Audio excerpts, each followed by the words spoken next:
आज हालात ऐसे हैं कि घर जलाए जा रहे हैं और तुम अभी अपने ऐश को खत्म नहीं करना चाहते। क्या मेरे अजीजों ये फिक्र का वक्त नहीं है? क्या ये सोच विचार का वक्त नहीं है? क्या ये लड़ने का वक्त है? आज तुम्हारी अजानें दाव पर लग गई, रसूल पाक सल्लल्लाहु अलैहि वसल्लम की इज्जत पर मुसलसल हमले, बल्कि अल्लाह रब्बुल इज्जत की शान में भी गालियां दी जाने लगी। हिंदुस्तान का मजलूम अगर कोई तबका है तो हम हैं। सबसे ज्यादा टारगेट जिस कौम को किया जा रहा है वो हम हैं। आज किसी दूसरे धर्म को इतना नहीं छेड़ा जाता।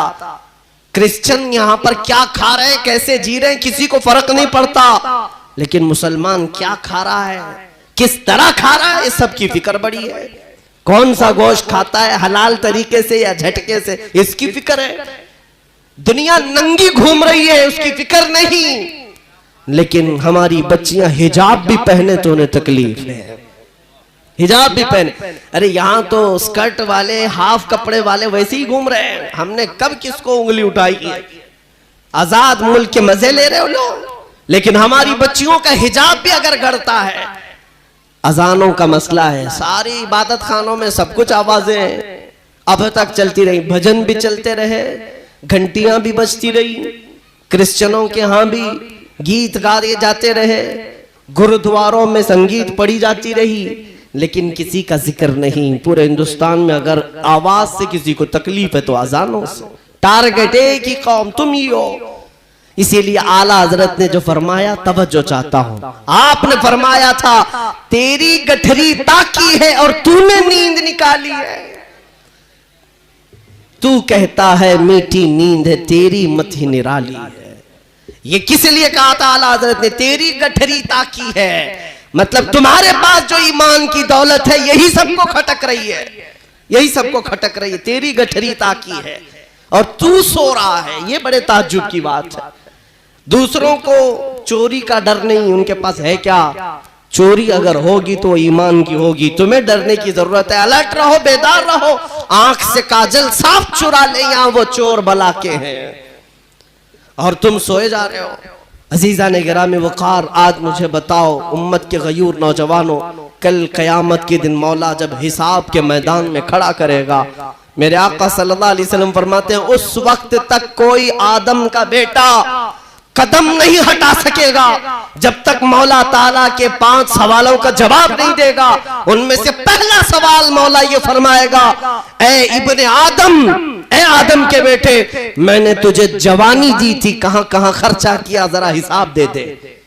अल्लाह ताला जब ये सवाल करेगा, जवानी का हिसाब देना इतना भारी हो जाएगा, इतना भारी कि मुहद्दिसीन फरमाते हैं बाज लोगों को 300 साल लग जाएंगे, बाज को 400 साल लग जाएंगे जवानी का हिसाब देते देते। मैं तुमसे पूछता हूं, कल बरोज़े क़यामत अगर तुमसे सवाल कर लिया जाए, जब मेरे नबी पाक की शान में गालियां दी जा रही थी उस वक्त तू कर क्या रहा था? तुम जवाब यही दोगे कि मैं फेसबुक चला रहा था, गेम खेल रहा था, रात भर चैटिंग कर रहा था। तुम्हारे पास मसरूफियत क्या थी? क्या तुम्हारा दिल दर्द कर रहा था? मैं तुम्हें बताऊं मोहब्बत किसे कहते हैं। मेरे आका सल्लल्लाहु ताला अलैहि वसल्लम का बायकॉट किया था मक्का वालों ने।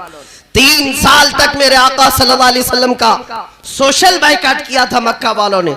हुजूर सल्लल्लाहु अलैहि वसल्लम और उनके चचा और उनके खानदान वाले शौबे अबी तालिब एक घाटी है, पहाड़ों के बीच में रह रहे थे। 3 साल तक खाना पानी तक बंद करके रखा था और उनसे मक्का वाले सलाम कलाम, मिलना जुलना, रिश्ता सब कुछ बंद रखे हुए थे।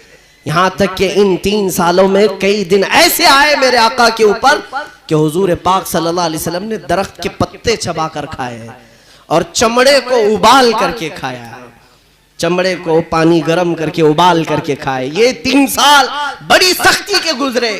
लेकिन मोहब्बत किसे कहते हैं मैं बताऊं आपको। साद इब्ने मुआज मदीने के एक सहाबी हैं जो हुजूर पाक के हाथ पर इस्लाम ला चुके थे बहुत पहले ही, मक्का आकर के ही, और मदीने में रहते थे। मदीना 450 किलोमीटर दूर है मक्का से। उस जमाने में तकरीबन 9 दिन का सफर हो जाता था। जब साद इब्ने मुआज को पता चला कि रसूल पाक का बायकॉट किया है मक्का वालों ने, मेरे आका पत्ते खा रहे हैं और चमड़े को गर्म करके खा रहे हैं। साद बिन मुआज सरदार थे अपने कबीले के, अंसार साहबा में सरदार थे, खजूरों के बागीचों के मालिक थे, बड़े पैसे वाले थे। लेकिन मदीने वालों ने देखा साद इब्ने मुआज रोजाना उठते हैं और दरख्त के पत्ते खाते हैं और चमड़े को लाकर उबाल कर खाते हैं। लोग कहने लगे साद तुम्हारे अंदर फाका आ गया, इतनी गुर्बत आ गई कि तुम्हें पत्ते खाने की जरूरत पेश आ रही है, चमड़े खाने की जरूरत पेश आ रही है। साद इब्ने मुआज ने कहा नहीं, मेरे पास माल और दौलत का जखीरा है, लेकिन मैंने सुना मेरा मुस्तफा पत्ते खा रहा है, तो कैसे ये गवारा करे कि मैं खजूर खाऊं?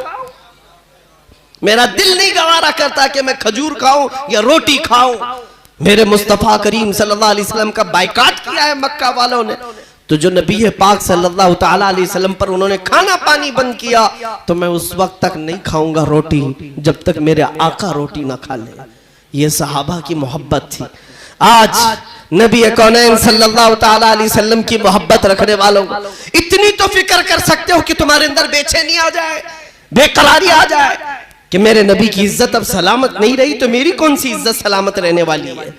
मेरे घर की क्या इज्जत बचने वाली है?